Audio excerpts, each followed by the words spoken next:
Nah, ini Mitra R, kita masih membahas mengenai mitos dan fakta seputar kesuburan dan masih ditemenin sama dokter kita. Di sini ada dokter Agung Sentosa, M Biomed SPOG Sub Spesialis Ver. Oke, dari Rumah Sakit Bayangkara dokter. Masih ada di sini ya dokter ya. Oke, mitos kita masih ada beberapa dan ini juga pertanyaan yang masuk di media sosial AR banyak banget dokter. Baik. Nah, ini kita lanjutkan lagi Mitra R tanpa buang-buang waktu lagi yang tadi saya tanyain dok. Kalau pasangan suami istri udah lama nggak punya anak atau mungkin sulit punya anak, terus supaya bisa itu punya anak sendiri harus angkat anak dulu. Apakah mitos itu benar atau tidak dokter Agung? Ya tentu saja nggak benar itu. Oke. Nggak ada hubungannya. Nggak ada hubungannya? Nggak ada hubungannya sama sekali. Jadi ketika pasangan itu ya gitu ya ada gangguan kesuburan, sebenarnya mereka butuh evaluasi. Kadang-kadang kan ada yang tunggu-tunggu dulu. Menurut orang tua dari pesan dari orang tuanya kah, entah dari temennya kah, entah dari saudaranya atau dari mana, ya mereka menunggu tiba-tiba setelah sekian lama, karena kita sebenarnya nggak dievaluasi kan kesuburannya masalahnya apa. Yang paling sering masalah kesuburan adalah gangguan siklus menstruasi paling sering. Baik. Ya, kalau ketika itu membaik kondisinya, misalnya berat badannya jadi normal dari sebelumnya misalnya gemuk gitu, berat badan jadi turun, siklus menstruasi jadi normal, ya tentu bisa haidnya kembali normal, bisa subur kembali. Oke. Ya, setelah subur kembali tentu bisa hamil jadinya. Iya. Jadi pas kebetulan dia sebelumnya misalnya ngangkat anak, terus dia kembali kesuburannya dia bisa hamil, ya dianggapnya itu gara-gara angkat anak, padahal enggak sebenarnya. Nah, jadi ketika ada gangguan kesuburan gitu, kedua pasangan itu sebaiknya melakukan pemeriksaan. Baik. Nah, pertanyaan dok, kapan mulai pemeriksaan itu? Nah, kalau dulu sekali itu sampaikan mungkin menunggu 1 sampai 2 tahun ya.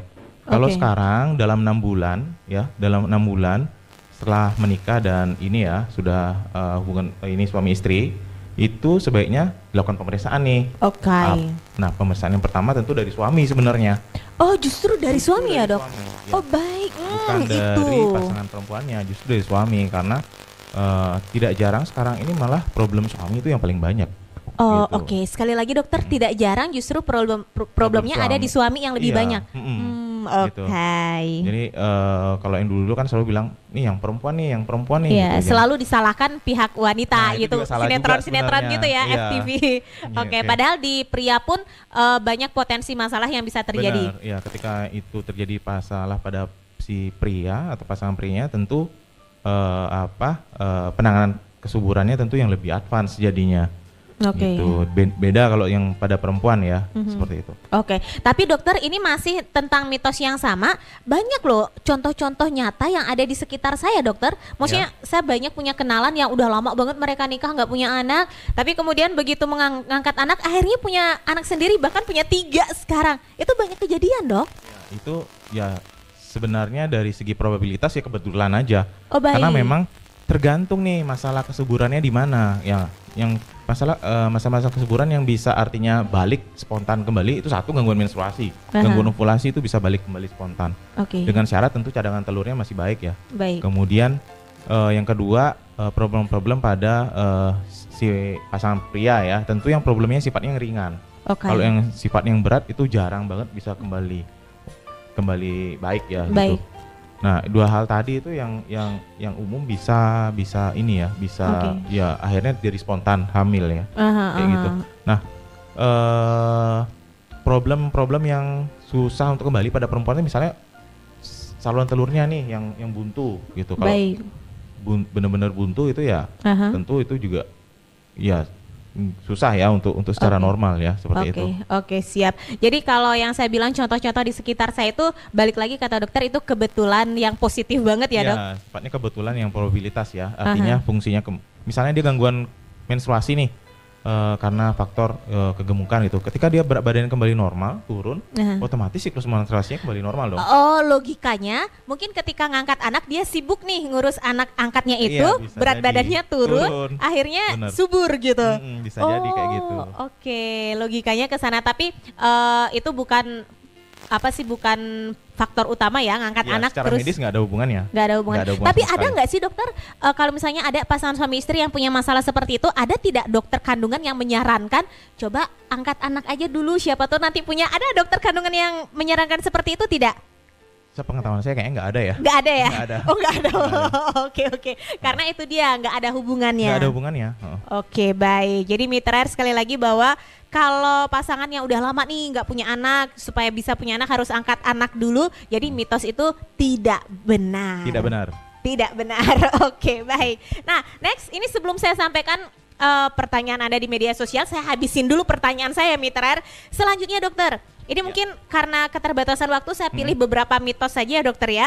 Ini nih katanya, nah ini sebenarnya mungkin dokter sudah menjawab secara tidak langsung, tapi saya tanyakan satu kali lagi, mitos bahwa kesuburan wanita itu hanya berkaitan dengan kesuburan hanya berkaitan dengan wanita saja.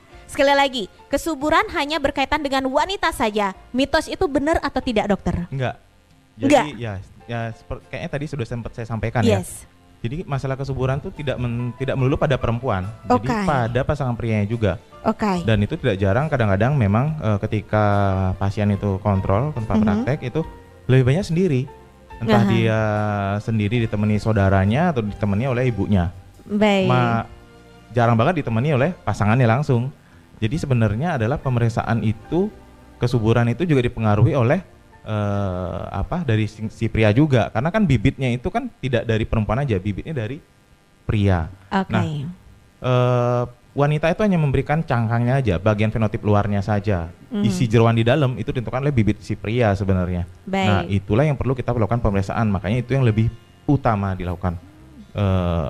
Pemeriksaan di awal, stepping screeningnya itu di pria dulu sebenarnya. Baik. Nah, ini juga mungkin merembet ke satu mitos yang saya tanyakan dokter di masyarakat sering berkembang kalau ada pasangan suami istri, apalagi kita di Bali dokter, itu istrinya hanya melahirkan cewek-cewek aja sampai 3 gitu. Itu sering banget pihak wanitanya disalahin. Itu gimana itu dok? Itu sama sekali nggak ada hubungan sama perempuan. Nggak ada hubungannya. Iya, makanya seperti saya sampaikan tadi. Jadi sang pasangan prianya itu juga perlu diperiksa.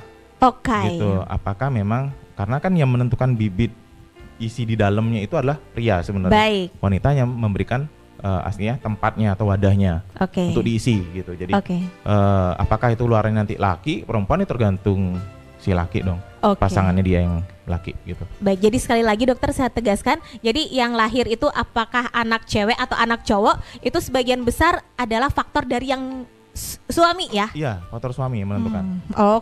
Jadi selama ini salah kalau hanya wanita saja yang dikambing hitamkan. Saya suka gemes loh dok. Tapi emang itu fakta yang beredar di masyarakat kita kan dok ya? Iya, kadang-kadang memang benar seperti itu. Jadi yang perempuan datang gimana caranya? Ya sebenarnya untuk bisa laki atau perempuannya adalah menentukan pasangan prianya sih. Si suami ini yang menentukan. Aduh Mitra, ini semoga pernyataan tegas dari Dokter Agung ini bisa bikin kita semakin melek Mitra ya. Sekali lagi ini sifatnya edukasi, sifatnya edukatif, menambah wawasan kita bersama. Semoga nanti nggak ada lagi yang nyalahin istri-istrinya, punya anak cewek-cewek 3 ini istrinya yang salah. Semoga tidak ada kejadian seperti itu lagi Mitra. Dokter, ini saya punya satu lagi mitos. Baik. Yang berkembang gitu ya. Ini tentang laki-laki dokter. Laki-laki katanya kalau udah punya anak itu artinya udah subur. Mitos itu benar apa tidak dokter? Belum tentu benar. Ya. Jadi gini, sama ya kalau pada perempuan tadi saya jelasin ya, saat telurnya kan makin waktu berjalan itu makin menurun. Nah, kalau pada pria berbagai faktor itu mempengaruhi fungsi bibitnya dia gitu ya. Bibitnya. Nah, misalnya kalau ya hampir 90% pria itu pasti merokok ya. Iya, baik. Kalau saya lihat ya. Ya itu seperti kita ketahui memang ya rokok itu kan sifatnya radikal bebas ya. Itu akan bisa merusak fungsi bibitnya. Jadi itu juga tergantung dari jumlah rokok yang dia habiskan sehari. Baik. Kemudian pola hidupnya dia seperti apa itu juga akan mempengaruhi. Gitu. Nah, dari sana tentu akan bisa mempengaruhi fungsi bibitnya dong. Artinya yang sebelumnya baik tentu akan menjadi buruk. Nah, ketika menjadi buruk tentu akan mengganggu fungsi kesuburannya dia, karena tidak hanya ditentukan oleh perempuan gitu ya. Jadi bibitnya itu kan hanya bibitnya ditentukan juga oleh dari si pria itu. Siap. Gitu. Oke, jadi itu dia bahwa laki-laki kalau udah punya anak itu artinya udah pasti subur, ternyata belum tentu juga mitos tersebut ya. Oke, itu sudah 5 mitos yang saya tanyakan kepada Dokter Agung. Sekarang saya akan beralih kepada Anda Mitra Air. Anda yang sudah berinteraksi dengan kita di sini melalui WhatsApp, Facebook dan juga TikTok. Ini saya bacakan dulu, ada Mbak Init di seputaran Renon. Ini terkait dengan kesuburan dan juga reproduksi ya dokter. Baik. Ini Mbak Init di Renon bertanya, Dok, kenapa ya kebanyakan wanita kalau mau datang bulan itu sakit banget di pinggang? Bagaimana cara mengatasinya dokter? Wah, ini. Ya, jadi ditahan dulu jawabannya dokter. Kira-kira kenapa bisa sakit banget di pinggang atau di pinggul gitu? Gimana cara mengatasinya? Mitra Air jangan kemana-mana, tetap stay tune di sini di 104,4 FM.